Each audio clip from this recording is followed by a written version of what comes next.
If finding the right investment property is something you're interested in, then this video might be for you. I've comprised a short list of a few different ways that might help you find the property you've been looking for, been searching for, or maybe you don't know how to get started at all. So this one's for you. One great way to find your property is driving for dollars. And driving for dollars is pretty much you just ride around looking for a sign in the front yard that says "For Sale by Owner."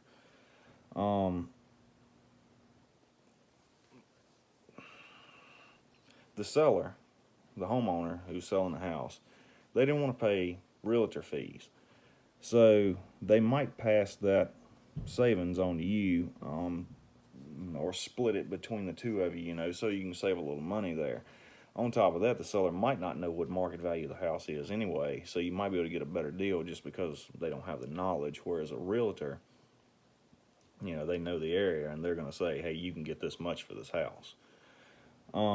There's a downside to it, though. It's very time consuming, and that's not mentioning the mileage costs. I mean, riding around can be kind of pricey, between gas prices and, maintenance fees on your vehicle. On top of that, your time has value to it. Other ways you can do it, you tell friends of yours, hey, look, I'm looking to buy a house. If you see one for sale by owner, let me know, and that'll kind of shorten the amount of driving you have to do. And you can just drive straight to one, get the phone number off a sign, give them a call, and set up an appointment to view the house and see where it goes from there. Another good way, well, I say it's a good way. I've never used it myself. I've done driving for dollars. I've looked at a house about 10 days ago that was for sale by owner. It just wasn't for me. That particular house didn't work out for, my goals and everything. So anyway, another way that I've never used, but I personally don't use it, but this method, I know wholesalers use this method, is direct mail marketing. And what this is, we've all seen the signs and the billboards, we buy houses, any condition, all that. It's pretty much the same thing, only it comes in the mail as a postcard.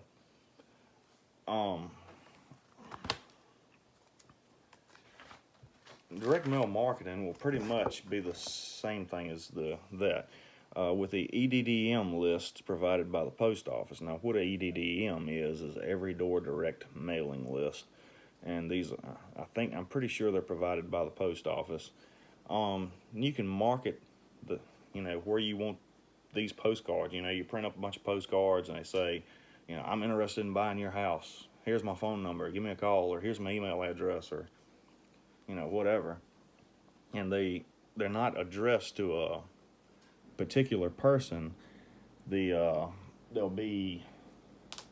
search by a list, something to the effect of the income in this house is this level, and then you can go and say the value of this home is this level. So you might be able to market it to where it's being sent to people who can't really afford the home they're living in and might just want to get out of the mortgage. You can also have it sent to retired couples with huge houses because, at this point their family's moved out. It's just a husband and a wife sitting in a home and it's too large for them.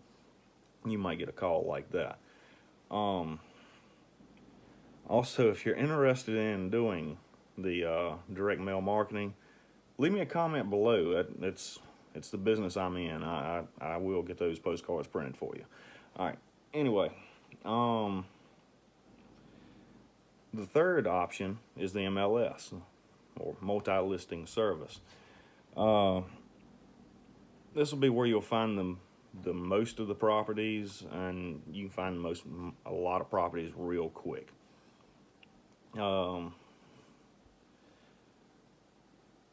There will be realtors involved in this, and the process. There will be a lot of realtors involved in this process, and the house will typically be a little bit higher than the other two options because because of the realtors. They know the market. They've got to make their money. And what I do when I'm searching MLS is I go to Realtor.com. I'm not affiliated with Realtor.com. It's just, to me, it's the easiest site to navigate. I'll go to Realtor.com. I'll go into the advanced search options, and I will set the houses that I'm looking at. I'll get them priced from low to high. That way, they're in order from the lowest to highest, because if you don't do that, you'll be looking at a 2-bedroom, 1-bath house one minute, and be looking at a $750,000 lake house on the next one, and then back down to a brick ranch, and just back and forth and back and forth. But if you set them from low to high, they'll put them right there in order, so you can see, hey, this is this, this is this, this is this. And there could be just the tiniest little differences. You might see a house, 2 houses set together, then they're only like $1,000 difference in price, and you may be going from a 2-bedroom to a 3-bedroom, or a 3-bedroom 1-bath to a 3-bedroom 2-bath. So it's nice to be able to see what's available in the area you're searching in at that time. Next thing you want to do, you're still in the advanced search, or it's actually in a different part of the advanced search. I always put that I'm looking for a 1-bedroom house, or at least, I always put it's got to have at least 1 bedroom. This will take any land for sale that doesn't have homes on it out of the picture, so all you're left with is houses that you might be able to make you a little money off of. Let's see. I scripted this one, make it a little easier on me.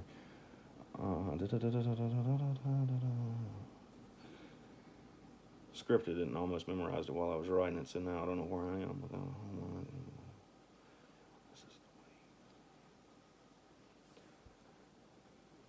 Oh, this is very important.